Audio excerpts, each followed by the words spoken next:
मेरे प्रिय दर्शकों, ओम नमः शिवाय। आप लोग कैसे हैं? हमेशा स्वस्थ रहें, मुस्कुराते रहें, भगवान शिव की कृपा बनी रहे। जनवरी में दो बड़े महत्वपूर्ण परिवर्तन हो रहे हैं वैदिक ज्योतिष शास्त्र की दृष्टि से। एक तो सबसे पहले 15 जनवरी को मंगल ग्रह, जो ग्रहों के सेनापति है, वो अपना राशि परिवर्तन करके मकर राशि में गोचर कर चुके हैं। मकर राशि में जब भी मंगल ग्रह गोचर करते हैं तो उच्च स्थिति में रहते हैं, उनकी अवस्था उच्च की हो जाती है। जो यह परिवर्तन जो हुआ 18 महीनों के बाद हुआ, इसका क्या प्रभाव पड़ेगा? और दूसरा परिवर्तन जो 25 जनवरी को हो रहा है, केतु जो एक छाया ग्रह है, इसका इम्पैक्ट प्रभाव जो होता है सभी राशियों पर बहुत बड़ा पड़ता है। यह जब भी अपना नक्षत्र परिवर्तन कर रहा हो या अपना राशि परिवर्तन कर रहा हो, इससे जो भी प्रभाव पड़ने वाला है उसको जानना बहुत जरूरी हो जाता है। 25 जनवरी को ये पूर्वा फाल्गुनी नक्षत्र के दूसरे भाव से पहले भाव में पहले चरण में गोचर कर रहा है।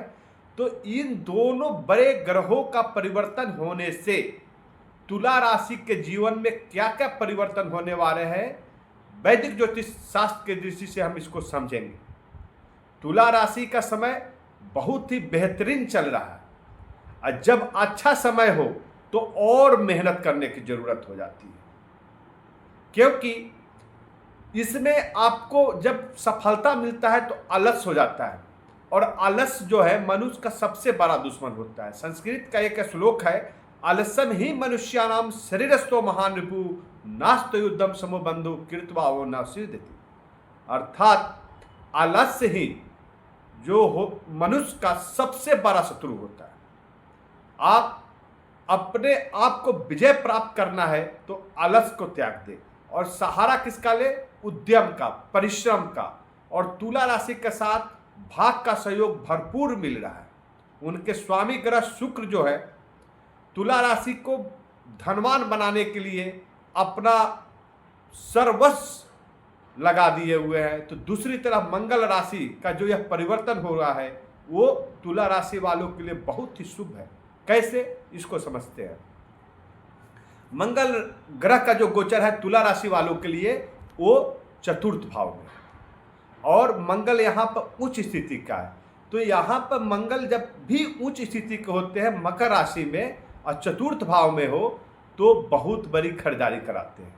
तो यहाँ पर तुला राशि के जीवन में या तो भूमि खरीद सकते हैं, वाहन खरीद सकते हैं, मकान बनवा सकते हैं, या कोई ऐसा वस्तु खरीदेंगे जो इनके भौतिक सुखों को बढ़ा देगा। पारिवारिक जीवन में आने वाले जितने समस्याएं हैं इनको समाप्त कर रहा है मंगल ग्रह, क्योंकि मंगल ग्रह इनके शत्रुओं का सफाया कर देंगे। मंगल ग्रह इतनी शक्तिशाली हो जाते हैं, और जब भी शक्तिशाली होते हैं तो यह व्यक्ति को प्रतिभावान बना देता है। उसके अंदर जो प्रभाव जो होता है, बुद्धि, विवेक, कुशलता बढ़ जाता है। बहुत ही तत्पर और मेहनती, इनके अंदर ऊर्जा का संचार हो जाता है। और मंगल ग्रह के 3 दृष्टियां हैं। पहली जो है चतुर्थ दृष्टि, वो पड़ रहा है इनके सप्तम भाव में, और जब भी सप्तम भाव पर प्रभाव पड़ता है तो आपके व्यापार में, आपके बिजनेस में, आपके नौकरी में आप जरूर महसूस किए होंगे कि बहुत बड़ा परिवर्तन हुआ है या होने वाला है। क्योंकि यह परिवर्तन जो हुआ है 15 जनवरी से 23 फरवरी का है। इस 2 महीने 1.5 महीने के बीच में आपके जीवन में बहुत बड़ा परिवर्तन होगा। नौकरी में आपको स्थानांतरण हो सकता है, पदोन्नति होगा, और व्यापार में आपको भरपूर साझेदारी में किया हुआ व्यापार में आपके साझेदार के साथ बहुत सहयोग मिलने की योग बन रहा है। मंगल की जो दूसरी दृष्टि है वो आपके 10वें भाव पे पड़ रहा है, और 10वां भाव होता है कैरियर का। यहाँ पे आपका कैरियर अस्थाई स्टेबल होने वाला है। जहाँ पे अस्थिरता लगी हुई थी, आपका कैरियर अस्थिर हो गया था, आपको पता नहीं था कि हम क्या करें क्या ना करें, और व्यापार में भी आपको उथल पुथल जो मचा हुआ था वो अब शांत हो जाएगा। आपका व्यापार एकदम सुचारू तरीके से कार्यवत तरीके से आगे बढ़ेगा, नौकरी में स्टेबिलिटी आएगी, और यदि आप टेम्पोररी नौकरी कर रहे थे वो नौकरी आपका परमानेंट हो जाएगा, आपको पदोन्नति मिलेगी।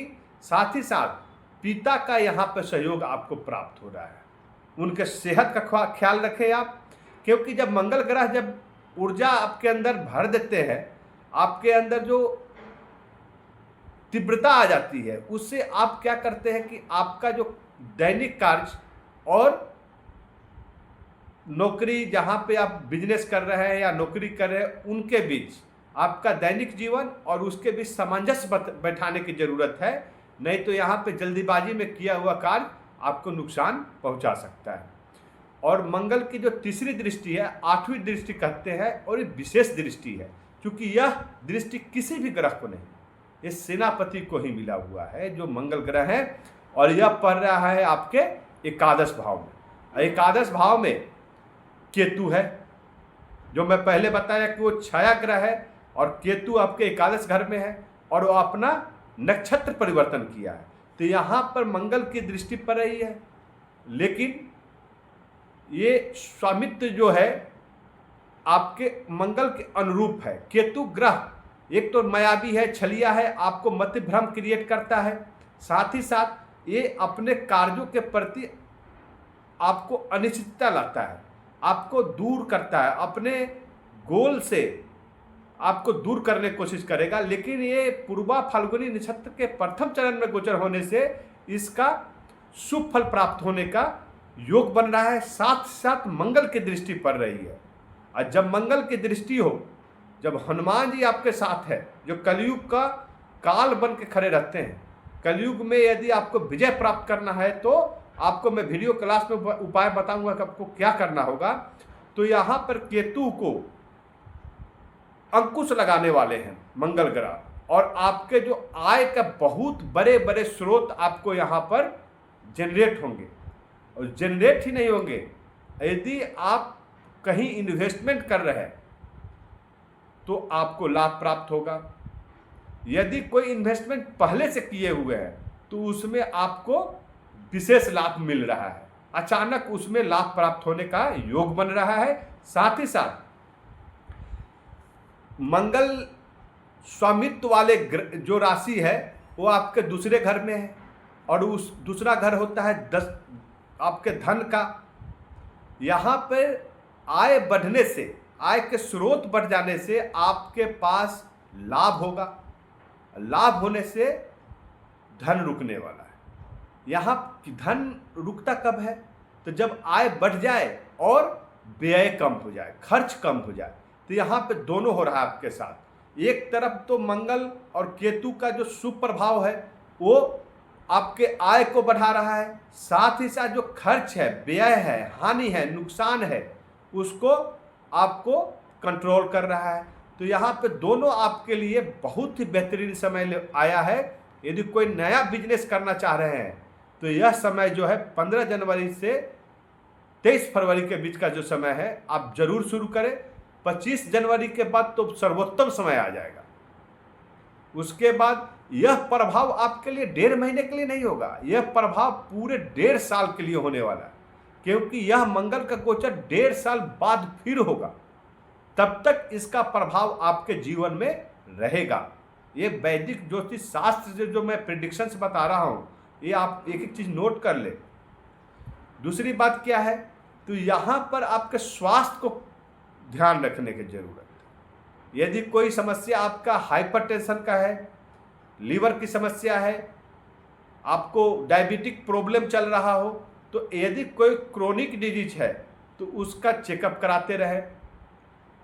सुबह शाम आपको अपने प्रति, स्वास्थ्य के प्रति ध्यान देना होगा। आपका ध्यान और मन और कर्म तीनों को एकाग्र करने के लिए आपको योग करने की जरूरत है, और खान पान पर विशेष ध्यान देना है।